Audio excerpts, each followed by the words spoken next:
نیستی و حال دل من خرابه، دلتنگی ها توی دلم زیاده. حس میکنم نبود تو پیشم و این غمه که رو قلب من نواره. حس بده تو قلب بیتابم، مثل یه دیوونه تو تاقم. میشینم و میبینم که این روزای من همرنگه با شبای تارم. شبا همش بیتابی و دلتنگی دارم، تنهایی یارم شده و شبگردی کارم.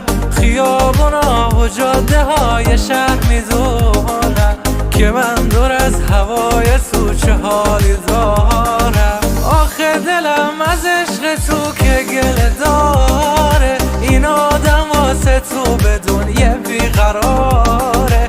کنج اتاق که نمیشه صبر کنه، بابت این آرامشش تو خیابانه.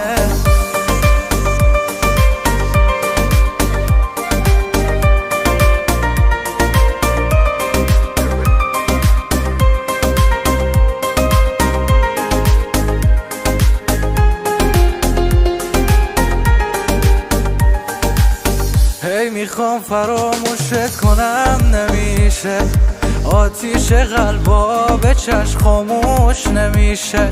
هر وقت میخوام احساسمو هی کم کنم، باز میبینم که بابت تو از خواهشه.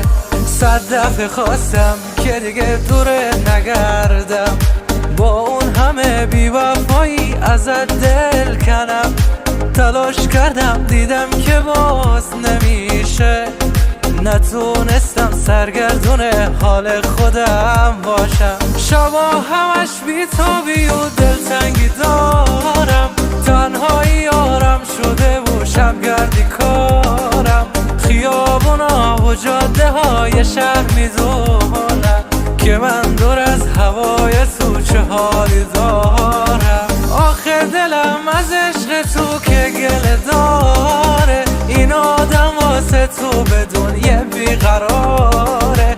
کنج اتاق که نمیشه صبر کنه، بابت این آرامشش تو خیابان.